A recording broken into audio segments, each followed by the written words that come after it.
Hi, everybody, and welcome to this Horizon EQ seminar on inclusive teaching with our guest speaker, Bryan Dewsbury. My name is Chloé Gauvain-Diaye, and I'm a PhD student in physics at Université de Sherbrooke. I'm also a member of the Diversity Committee in Physics at Université de Sherbrooke. And one of our goals as a committee is to raise awareness regarding equity, diversity, and inclusion in the physics department. And to do so, we do activities such as this one. If you want to know more about us and the future activities we are going to do, you can visit our website here. And this seminar is organized in collaboration with Institut Quantique. Okay, so before we start, we wanted to acknowledge the fact that even though this is an online seminar, many of us are in unceded Indigenous lands today. And we want to take a moment to recognize this in the context of the particular talk we are going to hear later on, which is going to be about inclusive teaching. So we think it's important to recognize the fact that in Canada, Indigenous people are still underrepresented in universities, and that when we discuss inclusive teaching, we should keep in mind the systemic barriers that Indigenous people are faced with in Canadian universities. The Diversity Committee also wants to remind you of the Code of Conduct, which is quite simple. We want to provide a harassment-free event for everyone, regardless of gender identity and expression, age, sexual orientation, disability, physical appearance, body size, race, ethnicity, or technological choices. And we won't tolerate harassment of event participants. So this is the schedule of the event. We will start with a presentation for 45 minutes by our invited speaker, Bryan Dewsbury. If you want to ask some questions, we will not interrupt the speaker during his presentation, but you can ask questions in the chat. And then we will have a Q&A session where we can ask your questions for 20 minutes.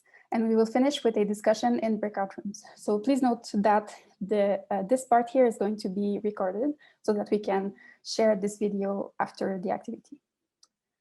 Now let me introduce you to our speaker today, Bryan Dewsbury. He is a professor at the University of Rhode Island in the Department of Biological Sciences. And since his days as a teaching assistant when he was a graduate student, he has been very interested in pedagogical and teaching approaches.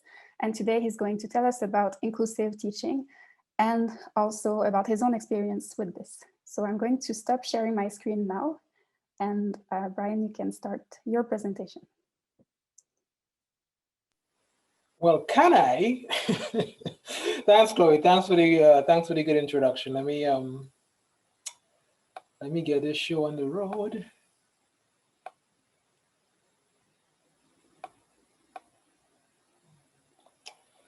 Thank you, and thanks for inviting me. I really appreciate the invitation. I'm sure all of you might agree that we wish we were having this conversation in person. You know, I understand we need to stay safe. And in fact, I just want to take 2 seconds to wish all of you all good health and strength. I hope that none of you are COVID positive. I hope your family members are safe.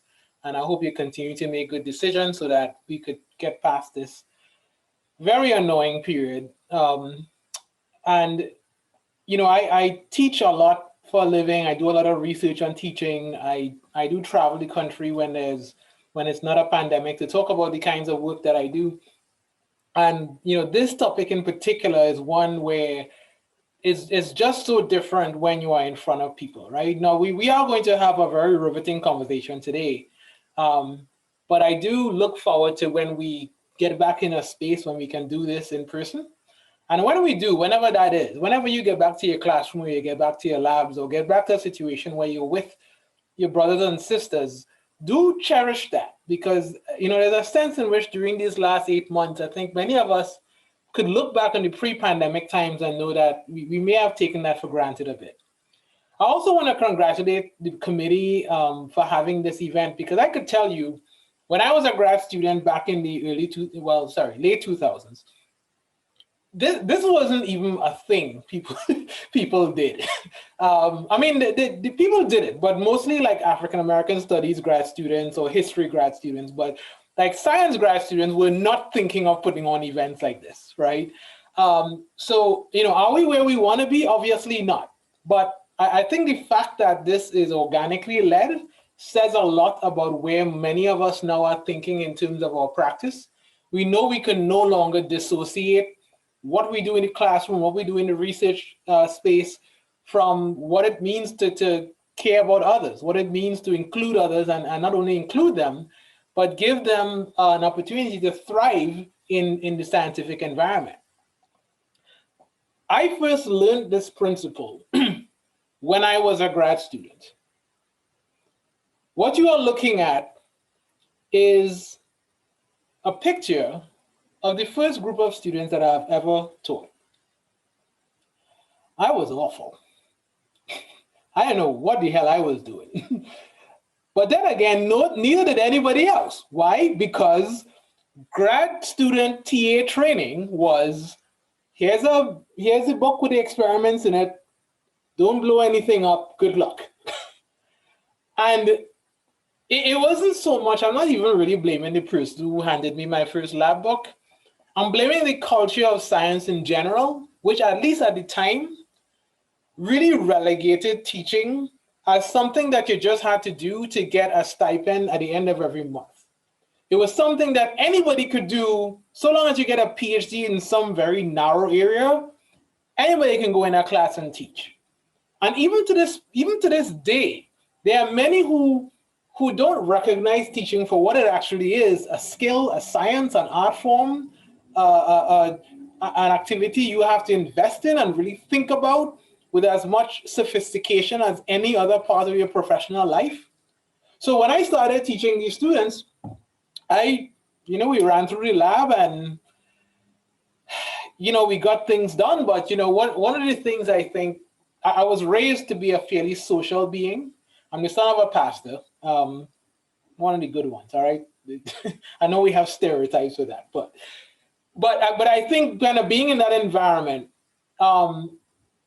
I learned what it meant to listen. I learned what it meant to go into a space. If you have the power and privilege to be asked to teach people or to minister unto people, a big part of that is about listening. So I would talk to each one of them and ask them, what their career choices were and what their plans were when they would leave. I went to Florida International University.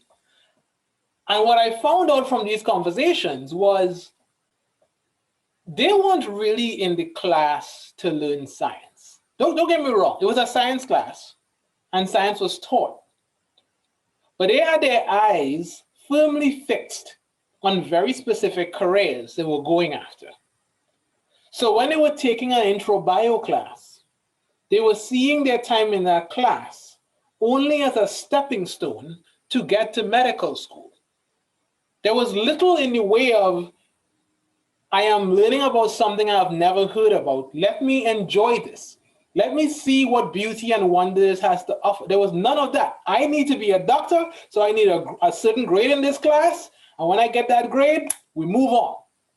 So I've given many other talks where I've described that after listening to these students and hearing them talk to me about being first generation American or first generation college students and what it means to go after these financially lucrative careers, some colleagues and I completely revamped this syllabus to get them to think about science and being in class very differently.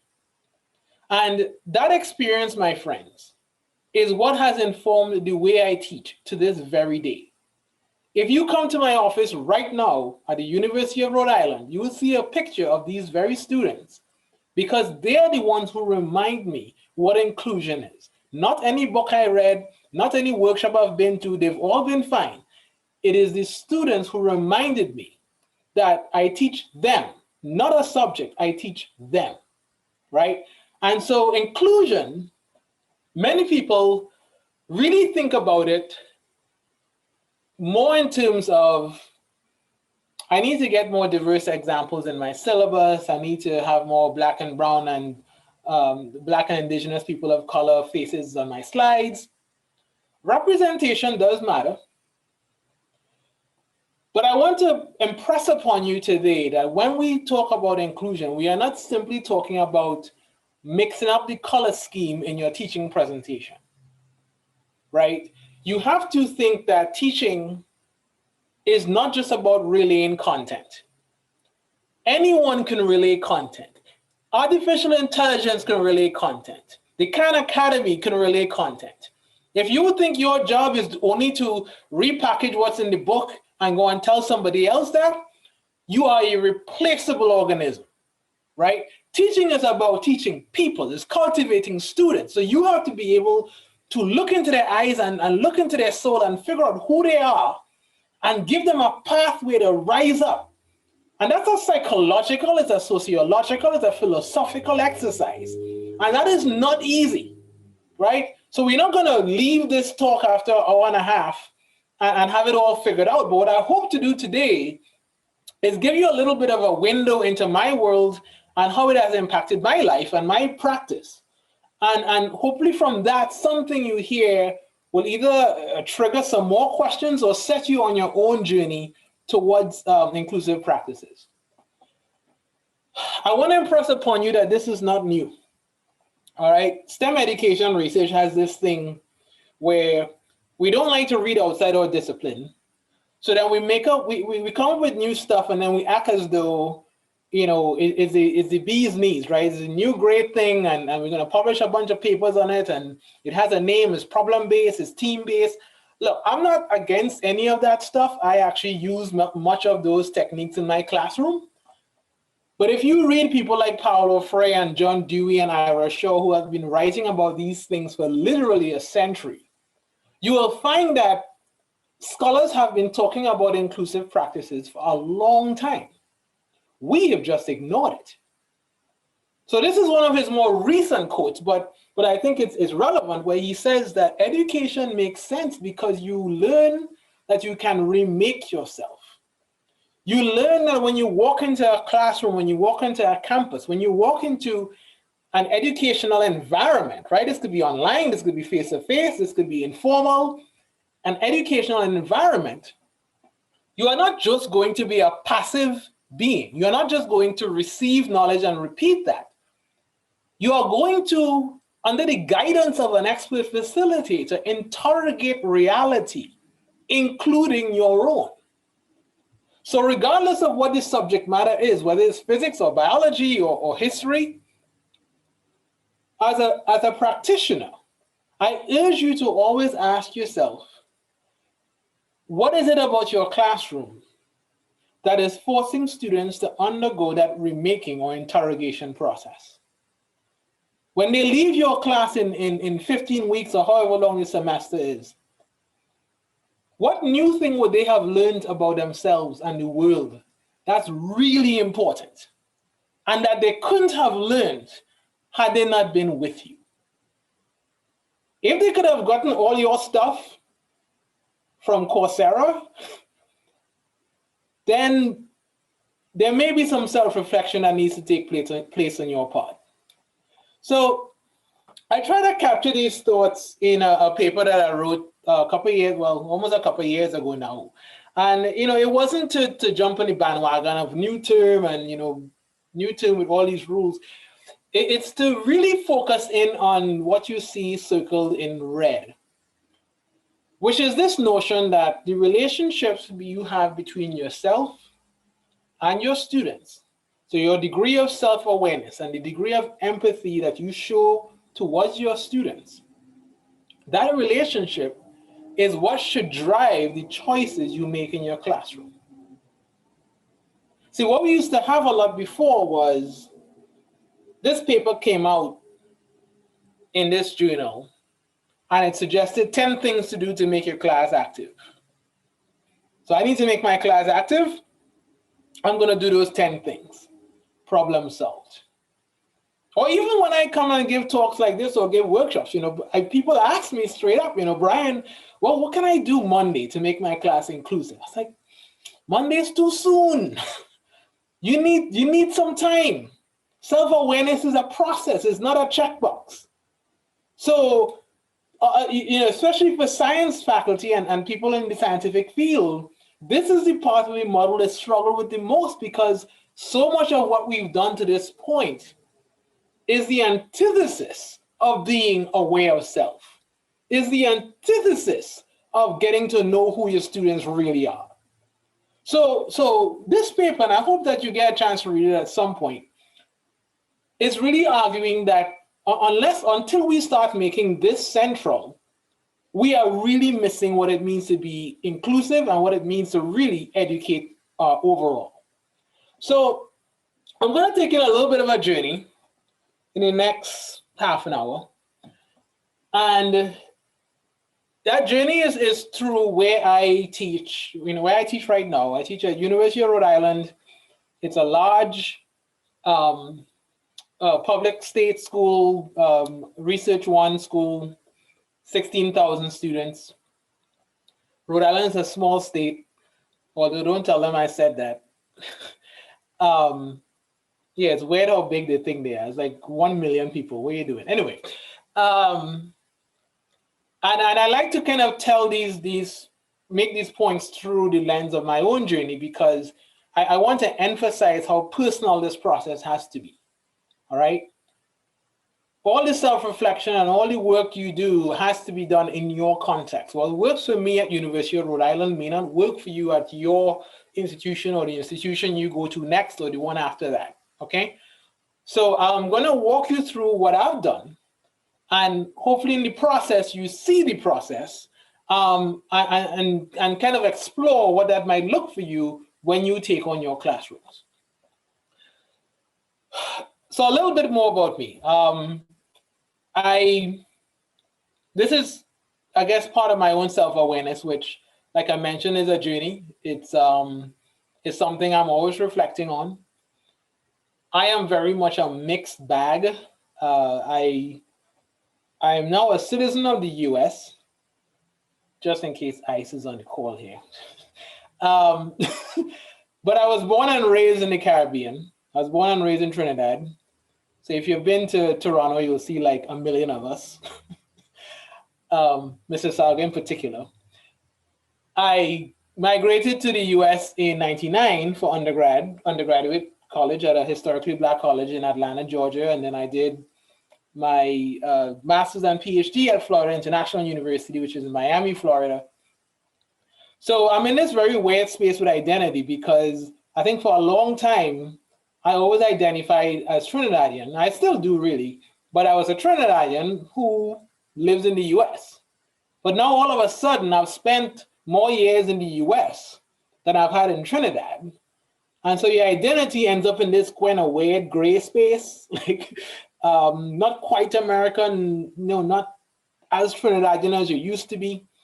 But anyway, the point I'm trying to make with that is I have a very unique lens to race and class and colorism in the US, right? I grew up in a country where, we weren't perfect, but goodness grief, we didn't have the kind of stuff I saw here, right? So I came to the US as an international student of color, but I've had experiences as a Black male identifying of color for the last 21 years. So I understand both worlds. Like I can both ignore some of the microaggressions I experience, but I also feel it behooves me to speak about it and explain to people how those things really factor in to the education system, right? So I talk a lot about this in this chapter, came out last year, and it was kind of fun to write, because it was good to sort of reflect on my experience from undergrad to grad school, all the way to being a professor now.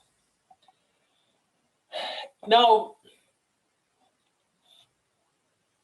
empathy in this context means the degree to which I get to know my students, all right? Now, there's kind of a bigger overlay to this, in that when I say get to know my students, I mean both from a macro perspective, but also a micro perspective. From a macro perspective, as I explained to you at the start of this talk, if you are of the mindset that inclusive teaching is about teaching the student, not subject, but student, then there's a lot of psychology you have to understand that pertains to what it means to be a student, particularly if you are from a marginalized identity.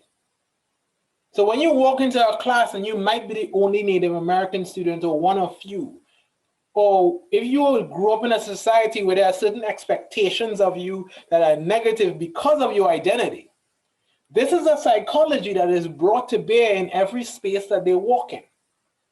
So at the macro level, I have to understand things like stereotype threat. I have to understand things like social belonging. I have to understand things like a sense of STEM identity, right? These aren't touchy-feely words. These are actual, valid constructs that drive behavior and drive how people react in different situations. So because I understand those principles, and all of this I talk about in the first paper, because I understand those principles, I don't necessarily expect that those principles will always manifest themselves in my classroom, but I know that they might. So it then behooves me to construct my class in a way that minimizes the threat, that increases the sense of belonging, that helps the sense of STEM identity to grow, right? None of this is content. All of this is how I treat people. All of this is how I set my exams. All of this is how I spread the assessments. All of this is how I give feedback. Nothing with content, right? Now, on a micro level, I try to get to know them as best as I can, right? So I work closely with our institutional research office, which is the office that basically gathers all the data about the students, mostly academic. And historically, that office usually worked with the regional accreditors and the state house for whatever information they needed about the school in aggregate. I have partnered with them to use some of that data to do what I like to call data-informed teaching, right? And this is not no big brother stuff, right? I'm not trying to be creepy, not trying to just find out everything about every student at every time, right? But if the IRO, the same office, if this office can provide me some sense of the kinds of high schools they came from, the amount of science classes they've taken, AP, if they took advanced placement classes or not, it gives me a sense of their academic preparation. I supplement this data set with my own survey that I send them, and it's a strengths-based survey, right? Tell me something that you're good at. Tell me what's your career choice and why, right? So this is a process of me trying to slowly get to know them. I supplement that with this assignment. It's a ridiculously powerful assignment. It's a reflection assignment. All right, National Public Radio is a taxpayer-funded radio in the US. And they have a number of programs. This is one of my favorite. And basically, it's a weekly oral essay starting with the words I believe. If you go to that website that's on the slide right now, you will see guidelines, basically the prompt that's given to the students that serves as the base for them to write their own essay. And I just copy paste it because it's so well written, right? And what it asks is it asks for them to affirm their values. What are the values that shape your passions? This is the reflection essay, no more than 500 words. This is the reflection assignment that gives me a window into their soul. And when they do that, I write my own essay and I share my essay with them because they tell me things about themselves that are personal. They talk about their food insecurity. They talk about their fixed mindset about their ability to do STEM. They talk about divorces in their house. They talk about their pets that they're in love with. I mean, they just talk in ways that makes me think that no one's really asked them to reflect in that way. And I supplement that by having a classroom climate where I have continuous dialogue with them. What do I mean by this? If you read Paulo Freire, this term dialogue comes up in his book, Pedagogy of the Oppressed. And I think a lot of people tend to interpret it to mean a one-on-one that happens for a long time. And that's an accurate example of a dialogue. But let's go back to this whole notion of teaching students and not subjects. Because when you think of it as teaching students, any interaction you have with a student is an opportunity for that dialogue to happen. And thus, an opportunity for you to change and inspire and educate. It doesn't always have to be between 2 and 2:50, Monday, Wednesday, Friday, at the assigned class times in this particular room in that particular building. The relationship that you cultivate doesn't have a physical boundary. So when you're exchanging an email, when you are walking to class and you're running to people into the corridor, when they're asking you questions about other things, use it as an opportunity to engage them in ways beyond what the structure of DNA is. These are often missed opportunities. And many times I run into students who would point out, things that I've said that made them change their mindset on something. I don't remember what it is. I've taught over 2,000-3,000 students now, but they remember. That's what matters. So thinking about educating students and not subjects, it reframes and reshapes what you yourself think about in terms of how you cultivate that relationship. So I'll quickly share with you how this relationship kind of manifests into some classroom decisions, right? And you can probably tell by now that intro bio, at least my version of it, a lot of moving parts. We don't kind of subscribe to any one philosophy. We have learning outcomes and we do what we need to do to meet those outcomes. And the focus on relationships is throughout, right? So I just want to give you a couple examples of things that we find useful at the intro bio level. Number one is to create additional opportunities for dialogue. What do I mean by that? I mean group work. And I mean group work as in dialogue between the members of the group. So we don't even call it group work, right? We don't even speak about it like that. Because there's this sense in science that all that diversity and inclusion stuff, we'll discuss it at the MLK breakfast. We'll discuss it at Native American Heritage Month, or when they have the celebration with the good food and stuff. And then 10, 15, 20 years later, we're wondering, why is it we have no diversity in STEM? And why is it scientists don't understand? When were they given, when was it impressed upon them that this should have been important? When did they have an opportunity to do real science and engage in ideologically fraught discussions with people who come from different backgrounds than themselves? What better opportunity for that to happen than your own classroom? So yes, we talk about DNA structure, but the group assignment is to talk about Rosalind Franklin and the theft of her data. Yes, we talk about cancer, but the group assignment is focused on on Henrietta Lacks. Yes, we talk about evolution, but we also talk about the sterilization of Latinos in California.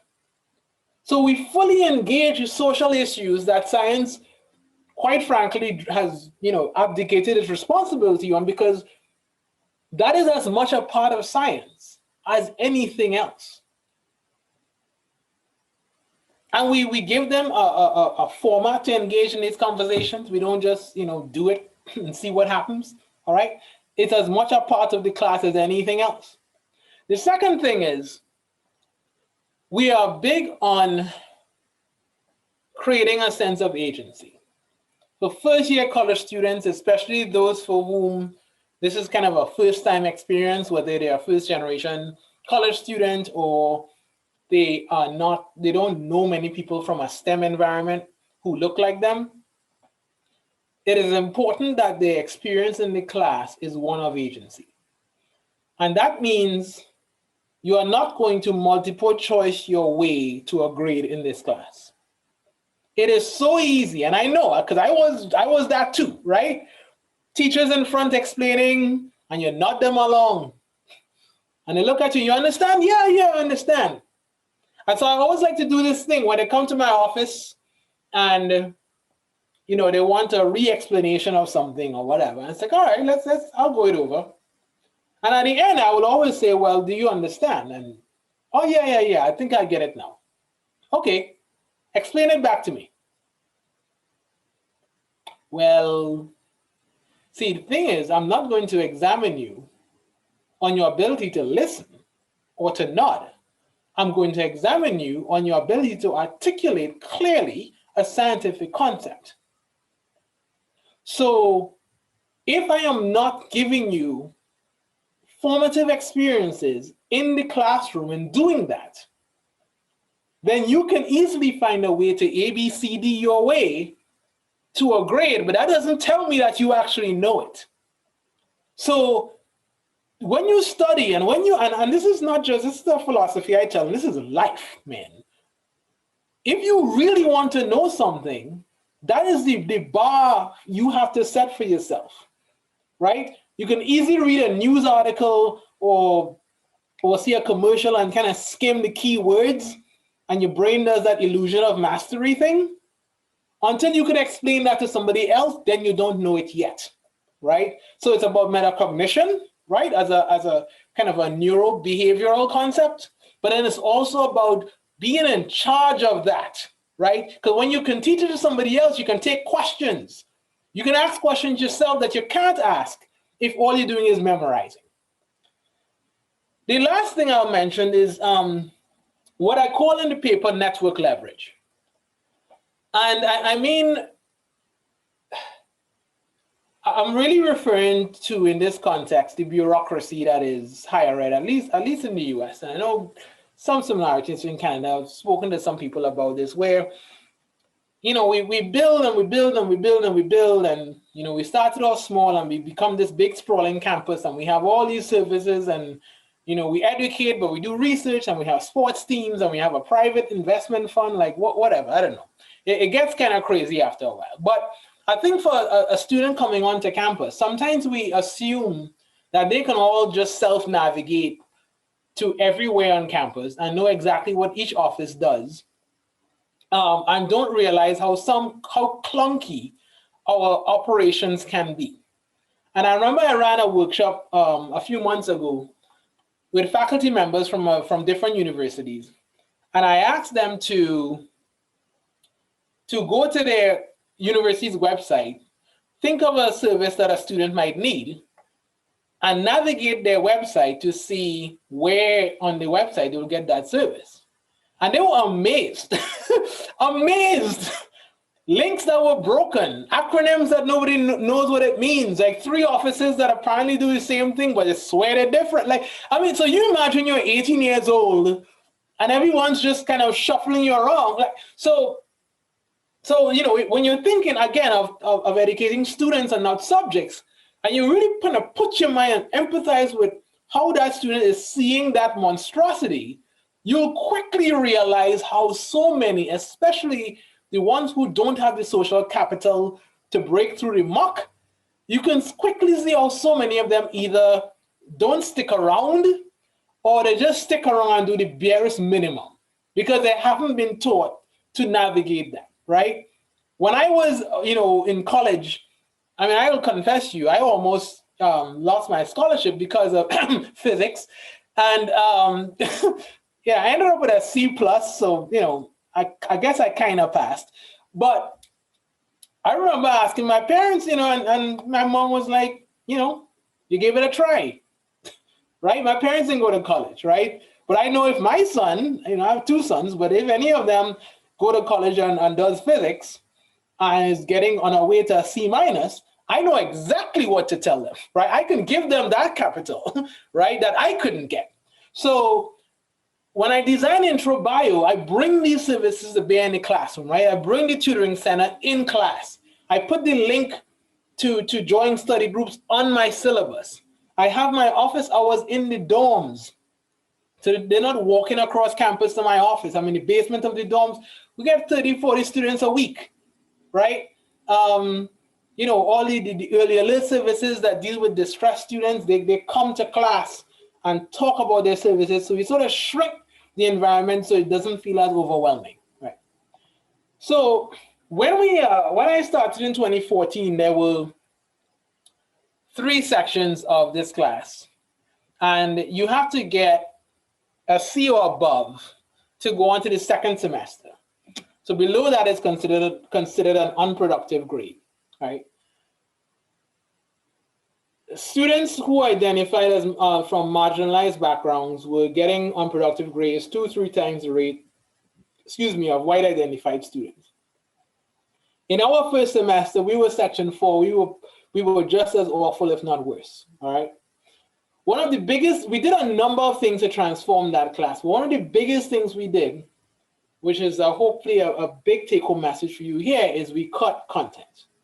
And this is kind of shifting from the have to cover to what is really important. What are the real fundamental things that you need to get from this disciplinary area, right? And how do I help you cultivate a sense of meaning and purpose in that process?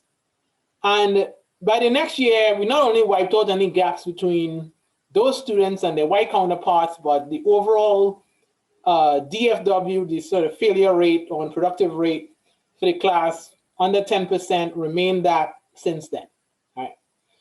So, of course, the next question is people, well, 2 things happen. Number one, some people feel like you do magic, so they, instead of asking questions like, well, what can we learn from that process? We say, how can we send all the problem kids to that section? And that's a cultural tax issue, which is a whole other talk. The second issue is, people, and, I gotta tell you, man, academics are a funny bunch. I feel like we write our own jokes sometimes. Like, it's amazing how such intelligent people can say things for no other reason other than that's what they've been told or that's what they've been used to. So you'll hear things like, but if you don't tell them, such and such, in chapter 50, how will they know it from my class? And I'm like, what? Why do they have to know that then? If they understand, okay, just for instance, if they understand how impulse transmission works, why do we need to go through 5 examples of that over 3 weeks, right? You can apply that to smell, you can apply that to touch, you can apply that to sight. So, but of course, the cutting content was like an anathema, right? Like, how dare you cut content? And they'll obviously struggle when they go to future classes. So we say, all right, let's take a look at that. So we identified 4 pathways, right? Pathway 1 was in the first section, on the left of your screen, like 1, 2, 3 are very conventionally taught, all high stakes exams. No, none of that stuff I talked about for the last 30 minutes. So that's one semester. In the second semester is the middle column. The top box is very conventional as well, right? And so if you're successful in both, you go on to 200 level courses, right? So if you got no inclusive experience, you in 1, 2, 3, and then in top box. If you just got the first semester, that was B, that's me, Brian, in case you're not looking at my name tag, right? B and then the top box, right? So just the first semester. If you just got the second semester, it's 1, 2, 3, and then S, who's a colleague of mine, who teaches in the same style, right? So you just got the second semester of inclusive/active. And then if you got the full year, you went to the BS pathway, which is initials, not what you think BS, not in this case, right? Initials in this case. So you remember the BS pathway, initials, has 40% less content than the others. And when you compare the grades at the 200 level class, like even if those students did just as well, like did the same amount, the same average grade, it would still actually be, well, wait a second, we actually taught them 40% less and did just as well. They actually did better. And especially when you compare it to those who didn't have any, so that would be C, didn't have any exposure to inclusive instruction, all right? Almost a half a grade better, all right? The kids will be fine. The kids will be fine. Yeah, they're 4 years in college. There's no way we can cover everything they need to know. And that was never really the point, right? If you're really going to go on and be a change maker, if you're really going to go on to be civically engaged in the world and impact the common good, you have to know what it means to learn on your own. And so that's why intro bio has always been more about the intro than the bio. I love bio, but that's actually not why I like the class. I like the class because of the intro part. Like the bio, they'll get plenty bio when they grow up and all. And, you know, here's the 6, 7, 8 things that are just really dynamite about how biologists see the world. But once I kind of teach you how to look at those data and those patterns and experiments and graphs and numbers, you don't need me for the rest of this stuff. So I'll close with this as a kind of a framing question, because this sort of represents, especially in my early days of having this conversation, how a lot of people reacted to this notion of teaching students and not subjects. And honestly, I'm sympathetic, because I was raised in STEM too.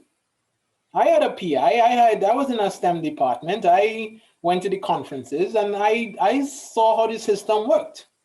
You got your sense of professional value by being an expert in something very, very narrow that apparently nobody else did.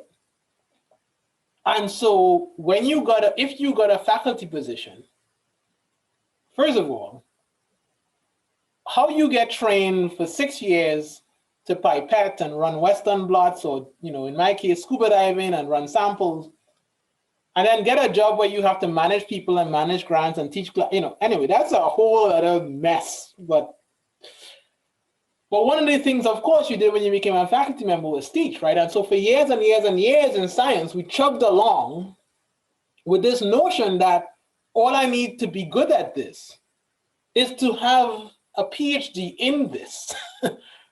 And that if there was a 20%, 30%, 40% failure rate, it must be the kids. I just need to get better students. We need to recruit differently. They're not studying hard enough. And it's really only recently, and not enough in my opinion, that we've intentionally turned the lens on ourselves and say, no, you ought to actually be able to do this. You have to know how to do this. This is not a thing you just wake up and do because you know something really well. If anything, when you know something really well, you tend to be worse at it because you don't understand how a novice is seeing this complicated discipline. And another piece of privilege I have that reminds me of this every day is I'm married to an elementary school teacher. So when I go to STEM audiences and give these kinds of speeches, sometimes she overhears and she's like, you have to tell them that? Because they were hearing this now, you know, when she got her undergrad degree, when she got trained, they you know, teachers have to continue to take classes while they're doing their job. I just get to, you know, I'm a professor, I could just do it. I had to do anything other than that. So the whole culture around what it means to be in the classroom and the power and privilege we have in that space needs to be revisited. And I hope I gave you some thoughts about that today. One of my heroes on this topic, and by topic I mean just this idea of thinking about others and thinking about humanity, is MLK. And, you know, people always, you know, his name has been sanitized, right? They have celebrations and statues and streets and, you know, all that's fine. But people don't realize how much of a radical he was the years before he died and how disliked he was. And one of the points he was making in his book, Why We Can't Wait, is that when you talk about, you know, the kind of structural changes, the kind of work that we have to do to really understand humanity and understand each other, understand how oppression works, it's dark work. So people tend to want to avoid that because they don't want to feel bad. They don't want to engage things that makes them feel like they're implicated. So they rather the absence of tension to actively pursuing justice. And it is my view, ladies and gentlemen, that inclusive teaching in its truest form is the presence and pursuit of justice. And you can only do that if you're self-aware and if you really know who your students are. So I'll stop there for today. You know, I know we have a little bit of time for questions, but I just want to leave my contact information here because maybe a question might pop up in your head 2 weeks from now, 2 years from now.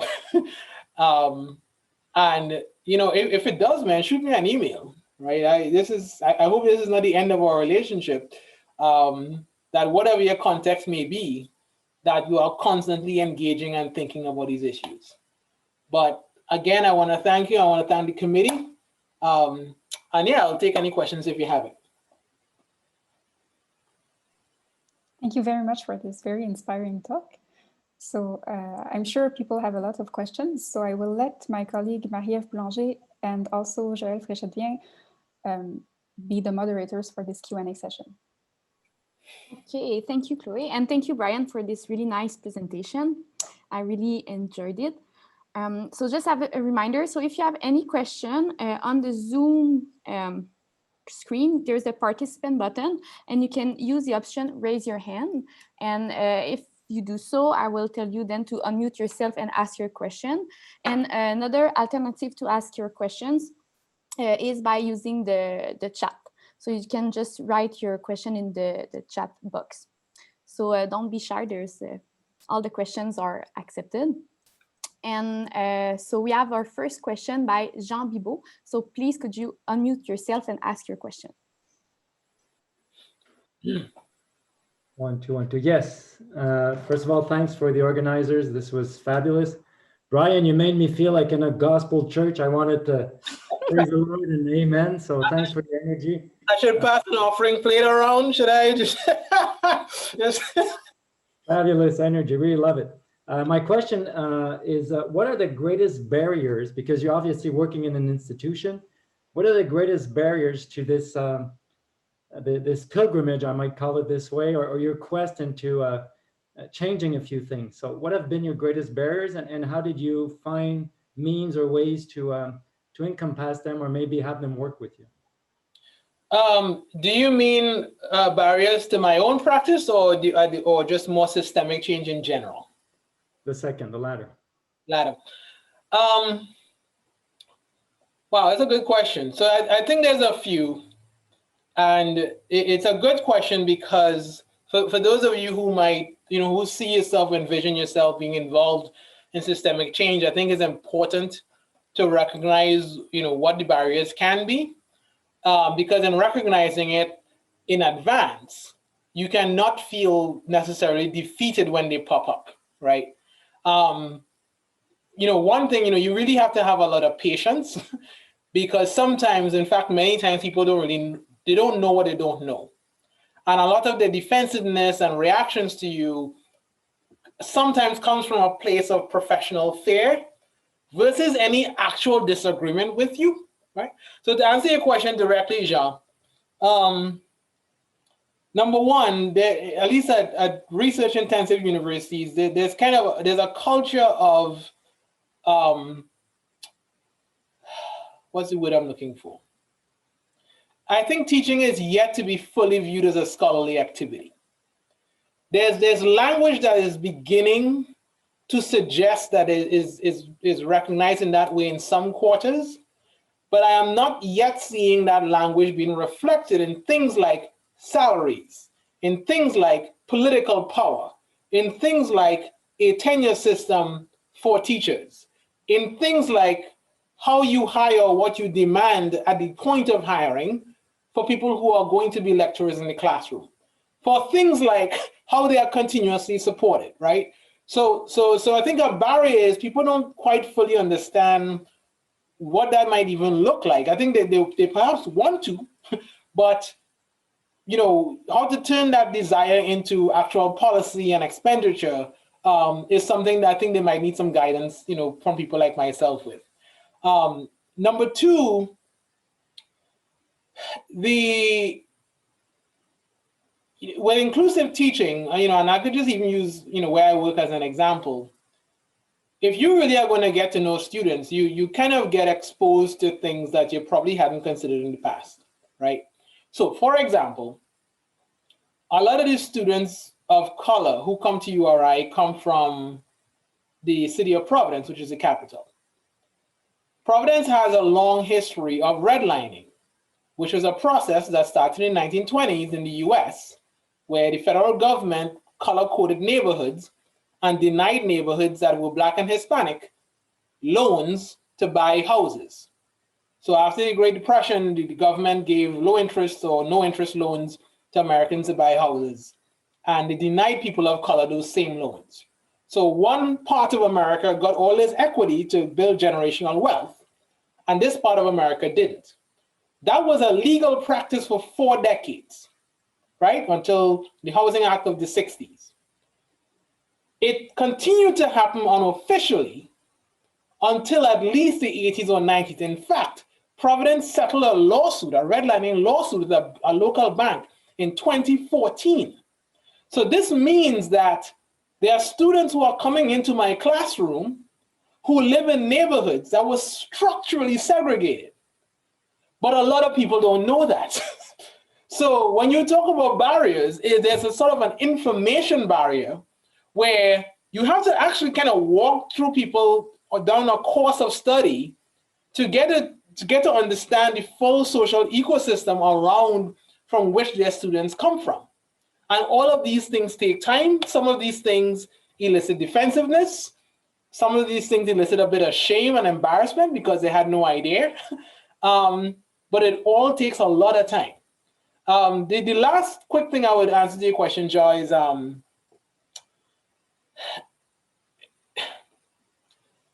policies can be unnecessarily inert. And maybe that's just a me thing.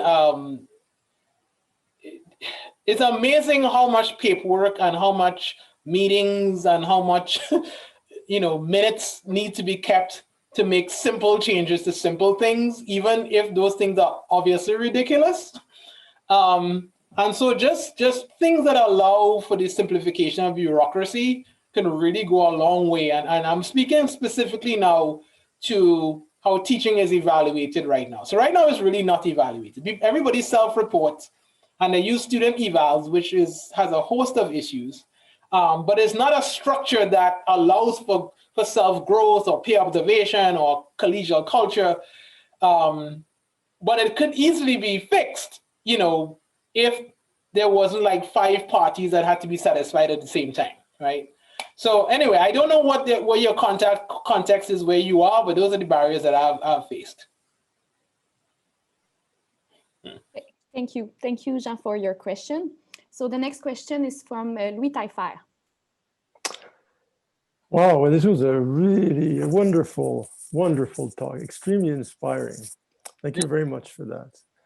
On one of your slides towards the end, you wrote the sentence or the question, what then shall I teach? And you emphasized the importance of cutting content and something that's almost anathema. And I think you're absolutely right. It is almost anathema for some reason. And so I'd like to ask you, what has been your guiding principle for what you would cut out of your course? So the 40% that you decide to cut out, or the 60% that you decided to keep. How did you make, what's the principle on which you based your choice for keeping versus cutting? Yeah, great question. I would say it went in stages.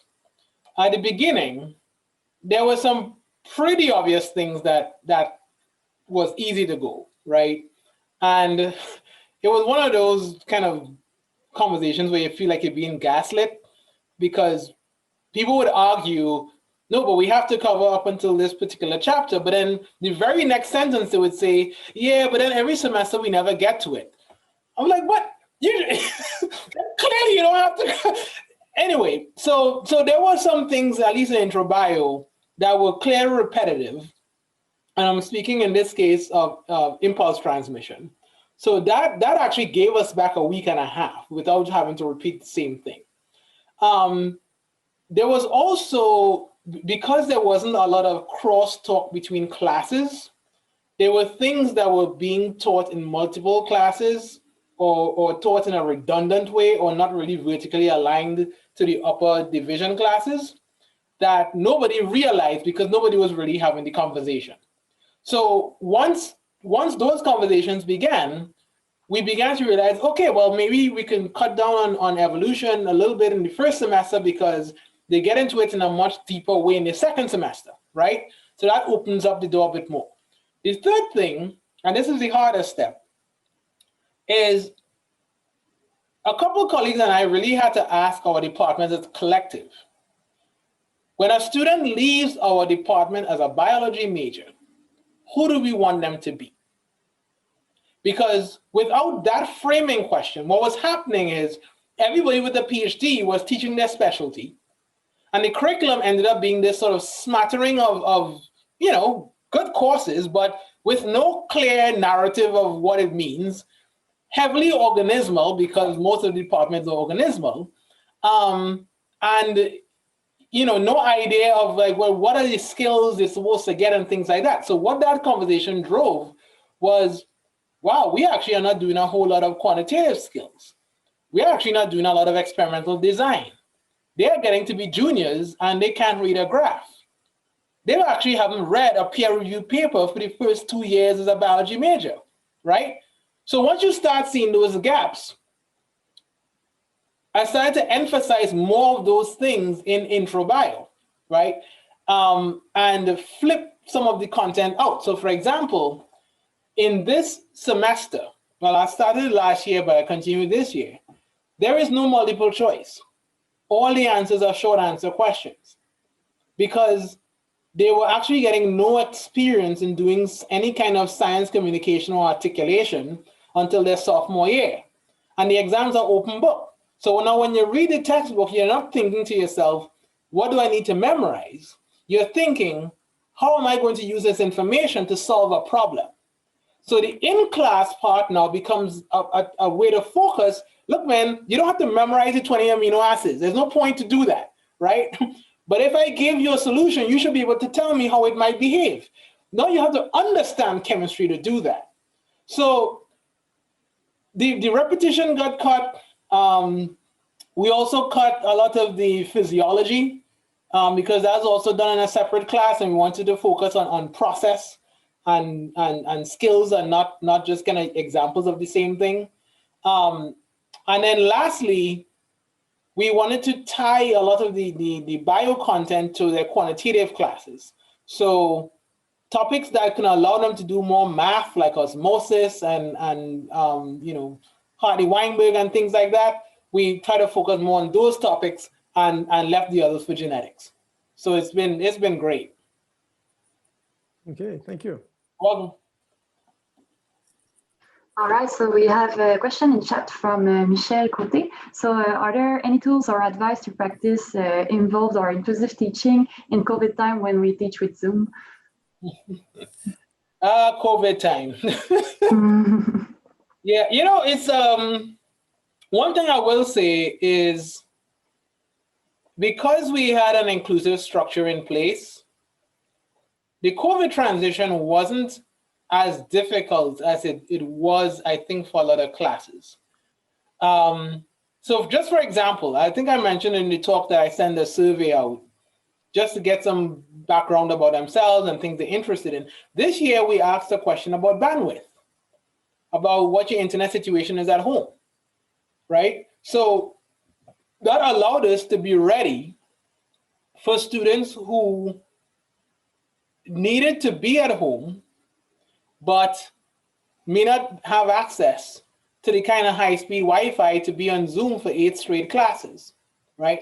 So knowing that in advance allowed us to prepare, at least materials-wise, and give some resources. There were some students who, of course, the best advice was in COVID, stay home and hunker down. Some students didn't have that option, right? Not every student can log on in a room all by themselves with no family members around. Some students had to be on campus, right? So my first answer to that question is, knowing, who needed what was the first preparation. The second was spending the first couple of days of class kind of trying to find out what they wanted out of this semester. Because yes, it's a pandemic. Yes, people are stressed out, but I also teach a lot of first-year students who unfortunately this is their first semester of a college experience. And it's kind of jacked up that it had to be during a pandemic. And for many of them, having a class that was synchronous, that met, that did things, was an anchor that they can turn to when everything else was sort of chaotic. They know Bryan will be there on Monday, Wednesday, Friday at 2, right? And you know, we didn't try to cover the same amount we covered every year, but we did meaningful things, right? The third point was to be flexible. Things happen. We had a cluster, people went into quarantine, students got additionally stressed out. You know what, let's take the day off, right? November 4th was a fairly major election. Let's take Wednesday off. Not trying to act like things are normal the day after that election, right? So just giving ourselves permission to acknowledge that this is a weird time, because what I've seen in other situations is people were trying to pretend school as if there wasn't, 2,000 people dying a day. Like, we don't have to act like it's the exact same. It's not the exact same. So the question you have to ask is, what can you do in spite of this stressful climate? And I think that giving ourselves that permission to be flexible was the biggest help. Thank you. So we have time for one last question before our last activity. So Maxime, can you unmute yourself and ask your question, please? Yeah. Thank you, Bryan, for the presentation. I have a quick question. So myself, I'm a teaching assistant and not a real professor, so I don't have much power on the structure of the class or the content of the class. Mm-hmm. So I was wondering if you have like advice or action that a teaching assistant can take to be more inclusive in the teaching. Yeah, it's a good question. As a former teaching assistant myself, here's the thing. As you go through academia, assuming you stay in academia, you are always going to have a little bit less power than somebody else, right? So the TA will never have as much power as the professor on record. The assistant professor is never as much as the tenured never as much as the full, never as much as the dean. I mean, even the board of trustees might tell you we don't have as much power as the governor because they appointed. So I'm not critiquing you, Maxime, but I just want you to maybe embrace that even though you're not on record and even though you're not designing the syllabus, do perhaps think about what power you do have. And that is that you do get to go in the class and be the person to whom the students look to help shape a particular experience. And so you want to ask yourself, what in that space am I able to meaningfully do, right? Because you're handed a syllabus doesn't necessarily mean that you can't. When I was a TA, I carved a day or two at the beginning of the semester to interview the students one-on-one and get to know them and ask them the kinds of questions that I brought up in this talk. When I was given, cookbook labs to implement, I went through them myself, and you think about, well, can I kind of modify this assignment even ever so slightly to give it more of a social context, right? When you, instead of giving exams, I don't know what your class size is, but can they have a chance to give oral presentations? And I'm saying this to you not only as a former TA, but as somebody who has been on search committees for teaching positions or professor positions, and some of the applicants, their only teaching experience is being a TA, but it's been amazing to see how they were able to turn what is traditionally viewed as a limited opportunity and found unique things to kind of set themselves apart as somebody who really wanted to understand how to teach inclusively. So it's a little bit of what you do, and I hope I give you a couple examples.